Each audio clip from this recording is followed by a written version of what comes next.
Olá, pessoal, tudo bem? Meu nome é Daniele Ximenes, professora de língua portuguesa. Hoje falaremos sobre literatura e um tema bem atual, literatura contemporânea. Vamos lá?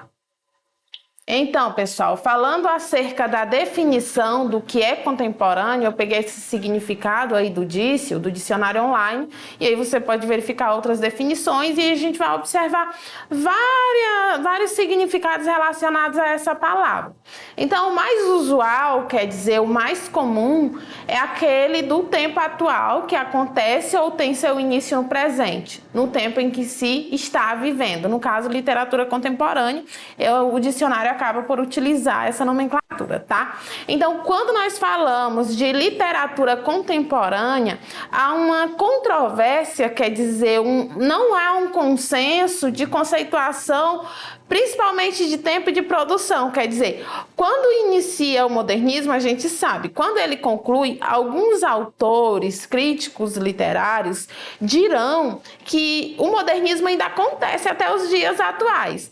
Já o contemporâneo não tem uma data específica de início, mas a gente pode falar aí de uma vertente, literária, em que a gente tem várias tendências que se desenvolvem no Brasil e que podem ser percebidas atualmente aí, tá? Então, quando nós falamos de contemporâneo, é isso. Então, pessoal, eu trouxe aí o contexto histórico bem rapidamente, tá? E aí, o primeiro aí é a Guerra do Vietnã, depois os árabes versus israelenses, e aí a gente tem aquela onda de terrorismo, todas aquelas situações, aqueles crimes, enfim, relacionados aos terroristas. A gente também tem o consumismo, né? Essa associação ao capitalismo, ao neoliberalismo, e a construção de Brasília, quando nós falamos de Brasil. Então, a gente tem um processo aí de modernização do país, e aí a gente tem outro problema que são a corrupção e escândalos associados aí, atrelados à ditadura militar, que acontece de 1964 a 1984. Então, nesse período de ditadura militar, é interessante até que a gente faça uma fala, é que muitos escritores fazem as suas produções literárias em situação de exílio, quer dizer, eles estão aí meio que às escondidas, exilados aí em outros países por questões políticas mesmo. Então, a partir daí, a literatura ela é usada como uma forma de denúncia social, de crítica ao sistema de governo. Então, a gente pode falar aí da literatura nessa perspectiva, tá bom? E aí, depois a gente vai ter uma aula acerca de denúncia social, acerca desse papel tão importante da literatura. Então, fica com a gente nas aulas seguintes, tá? E aí, a gente tem o processo de redemocratização. O que é redemocratizar?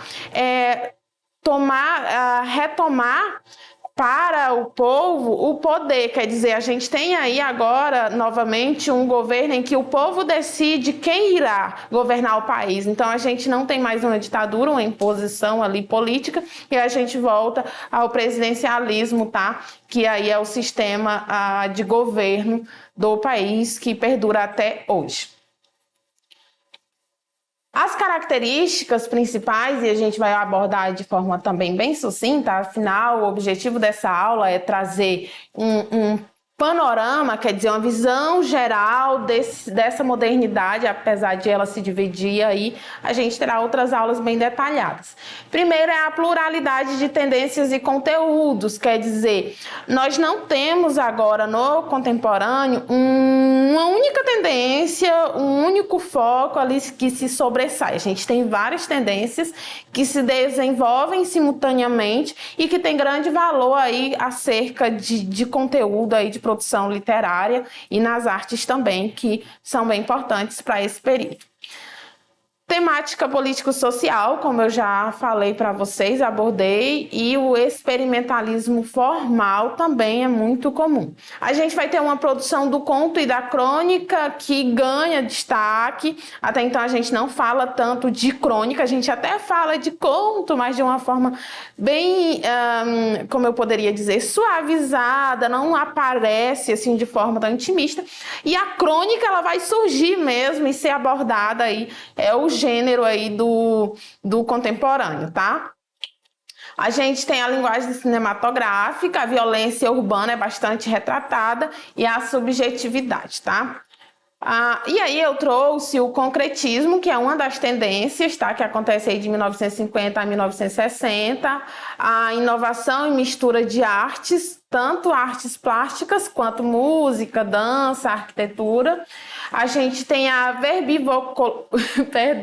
nós temos o verbivocolovisual, que é uma palavra que, quando eu mostrar para vocês a produção aí do concretismo, vocês verão. Então, as palavras, elas são distribuídas na folha de papel. Quer dizer, eu não tenho mais aquela estrutura bonitinha, fixa, organizada do texto. Então, as minhas palavras, elas serão distribuídas na folha de papel. É tanto que o recurso visual é bastante explorado aí nessa produção literária, tá, pessoal? E aí a gente tem aí uma característica, é a ausência de versos, textos e linearidades, tá?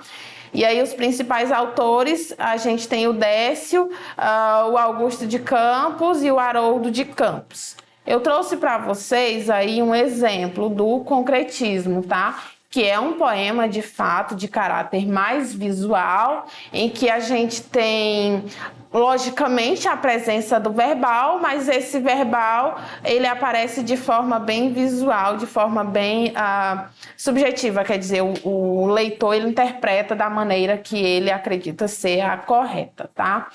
E aí a gente pode falar do decompõe, monta e desmonta as palavras, permitindo múltiplas leituras em seus poemas. Então a gente tem uma subjetividade muito grande, continuando aí a perspectiva dos escritores já falados, tá? Então aí eu tenho uma imagem de um poema aí concretista do Augusto de Campos. A gente tem outras tendências aqui, que é a poesia praxe, o poema processo e o poema marginal, tá? A gente vai ter uma outra tendência que será abordada posteriormente, mas fica para um outro momento. Vamos falar agora do poema praxe. Ele é um estilo trabalhado por poetas que divergem dos poetas concretistas. Na verdade, a gente tem aqui uma valorização da palavra, quer dizer, não precisa ser tão extremista, colocar ali a distribuição das palavras na folha de papel sem muita ordem. Eles seguem uma certa ordem de uma maneira mais contida. No entanto, a gente observa essa inovação, tá? E aí eu tenho Forca na Força, tá?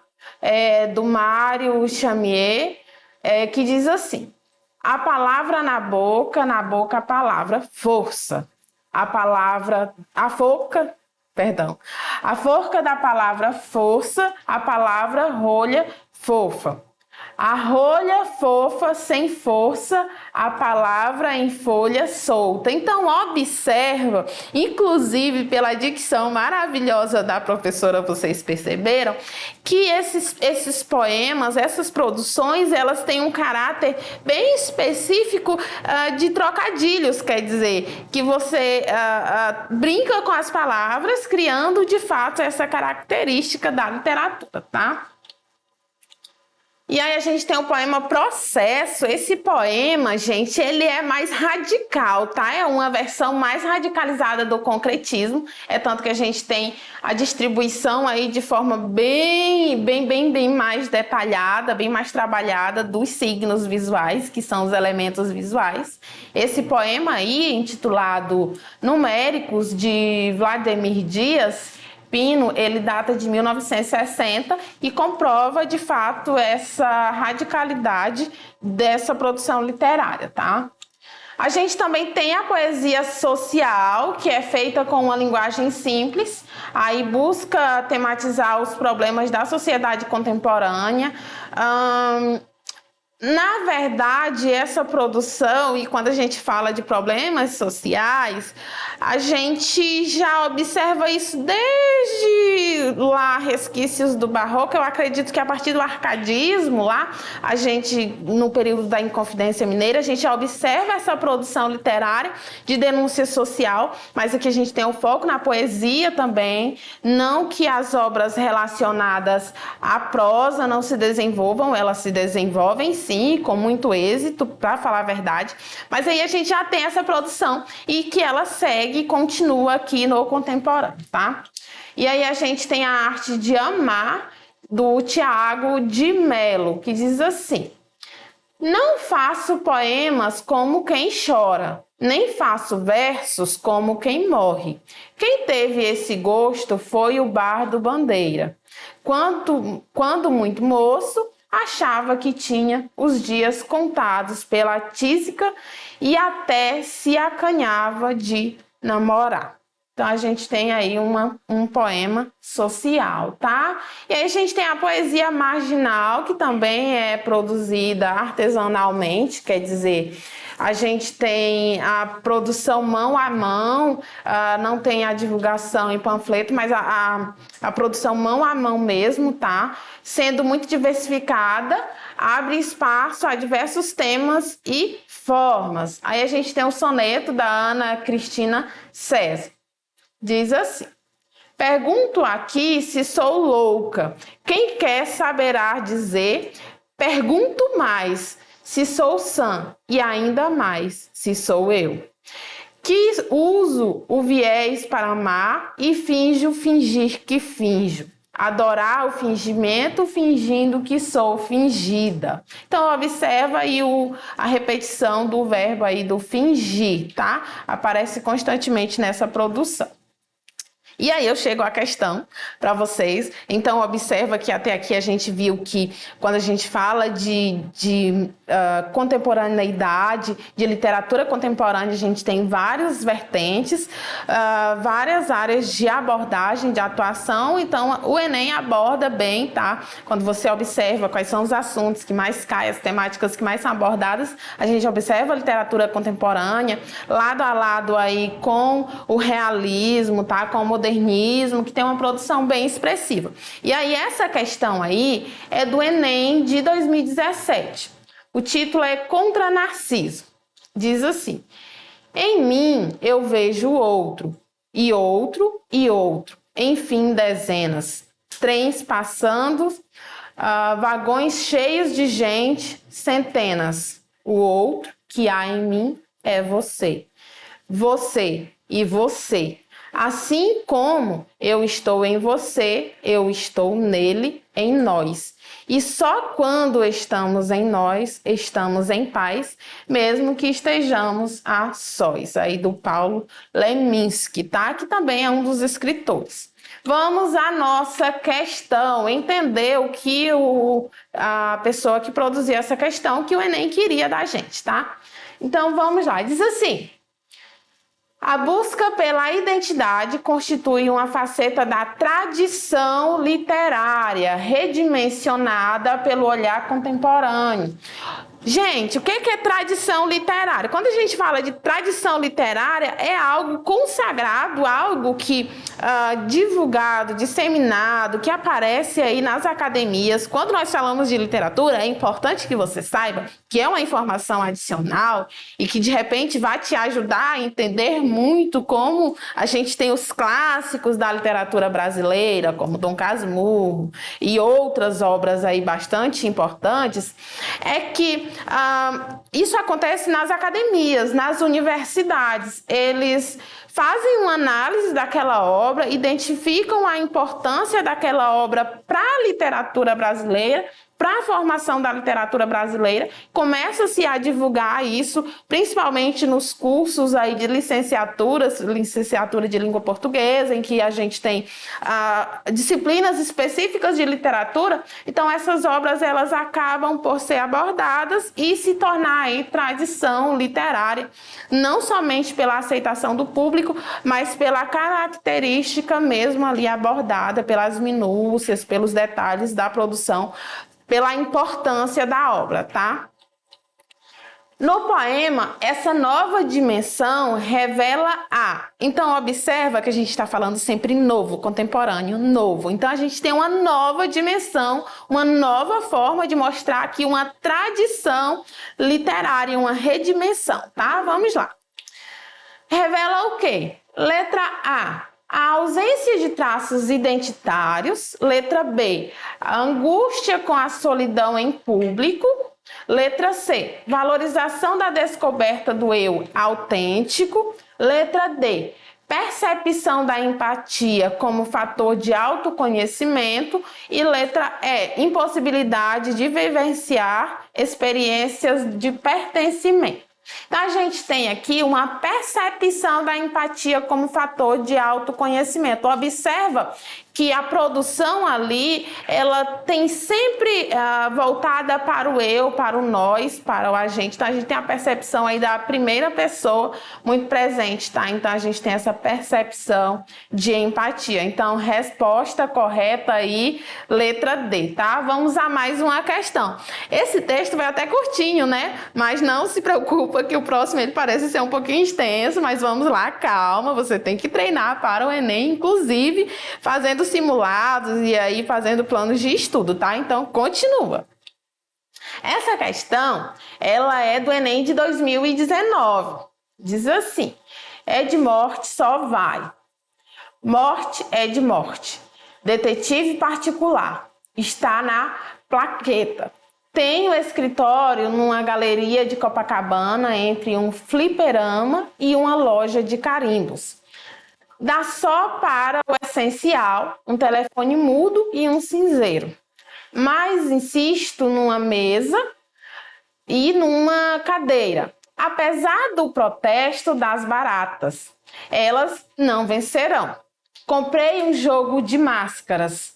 No meu trabalho, o disfarce é essencial para escapar dos credores. Outro dia, entrei na sala e vi a cara do King Kong andando pelo chão. As baratas estavam roubando as máscaras. Espisoteei meia dúzia. As outras atacaram a mesa. Consegui salvar a minha Bic e o jornal. O jornal era novo, tinha só uma semana, mas elas levaram a agenda. Saí ganhando. A agenda estava em branco. Meu último caso fora com a funcionária do Erótica, a primeira ótica da cidade, com a balconista topless. Acabara mal.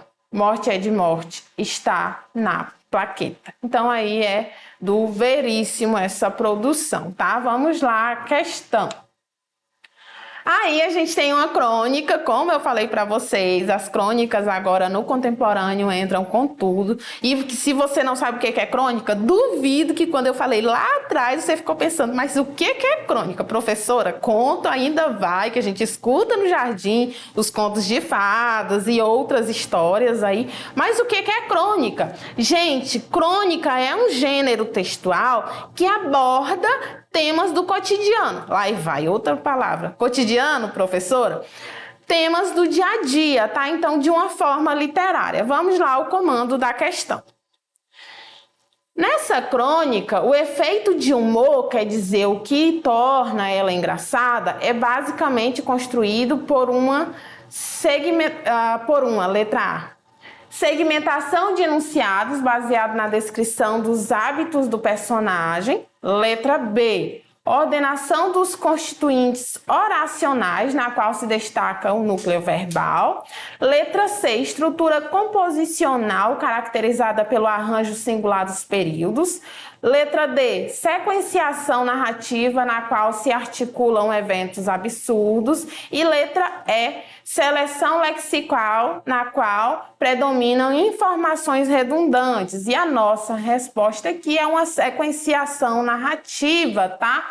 Então, os eventos, eles, além de serem absurdos, eles acontecem de forma ele muda muito de assunto muito rapidamente, não é? Então, quando a gente fala de crônica, a gente tem uma sequenciação narrativa. Então, portanto, a nossa resposta, letra D, pessoal. Então, a nossa aula fica por aqui. Se você ainda está com dúvida, continua com a gente. Nós teremos outras aulas, tá? Também você pode acessar a nossa plataforma Eduque Acre, tá? Acessa, entra lá, vê o vídeo novamente, pausa, anota, tá bom? Até a próxima!